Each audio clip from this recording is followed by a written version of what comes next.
وقولہم انا قتلنا المسیح عیسی ابن مریم رسول اللہ، اور بسبب ان کے یہ کہنے کہ ہم نے قتل کیا مسیح کو، عیسیٰ ابن مریم کو، رسول اللہ، اللہ کے رسول کو۔ یہ رسول اللہ ان کا لفظ نہیں ہے، یہ اللہ کی طرف سے سائن آف ایکسکلیمیشن کے ساتھ۔ اچھا، ان کا دعویٰ یہ ہے کہ انہوں نے اللہ کے رسول کو قتل کیا، جبکہ رسول تو قتل ہو ہی نہیں سکتا۔ کتب اللہ لاغلبن انا ورسلی، یہ تو اللہ کا فیصلہ ہے، طے شدہ، لکھا ہوا ہے کہ میں اور میرے رسول تو غالب آ کر رہیں گے۔ تو ان کی تو یہ جرأتیں ہیں کہ یہ سمجھتے ہیں کہ انہوں نے اللہ کے ایک رسول کو قتل کیا ہے۔ وما قتلوہ وما صلبوہ، ہرگز انہوں نے قتل نہیں کیا، نہ اسے سولی دی، ولیکن شبہ لہم، بلکہ اس کی شبیہ بنا دی گئی ان کے لیے، صورت بنا دی گئی،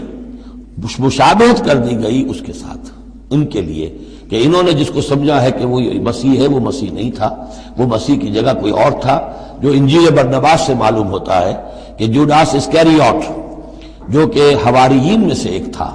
ویسے اس کی نیت اور تھی، بدنیتی نہیں تھی، وہ ایک لمبی بات ہو جائے گی، اس کا وقت دورہ قرآن میں نہیں ہے، نیت اس کی کچھ اور تھی، لیکن اس نے گرفتار کرایا تھا، اور اس گرفتاری کے پاداش میں پھر اللہ تعالیٰ نے اس کی شکل جو حضرت مسیح کی بنا دی، اور حضرت مسیح کی جگہ وہ پکڑا گیا اور سولی چڑھا۔ وما قتلوه وما صلبوه ولكن شبه لهم وان الذين اختلفوا فيه لفي شك منه، اور جو لوگ اس کے بارے میں اختلاف میں پڑے ہوئے ہیں وہ شکوک و شبہات میں ہیں، انہیں خود پتہ نہیں کہ ہوا کیا، کیسے ہوا۔ ما لهم به من علم، ان کے پاس اس کے ضمن میں کوئی علم نہیں ہے، الا اتباع الظن، سوائے اس کے کہ اٹکل پچو کے تیر چلاتے ہیں۔ وما قتلوه یقینا، یہ بات یقینی ہے کہ اسے قتل نہیں کیا گیا، وہ قتل نہیں ہوا،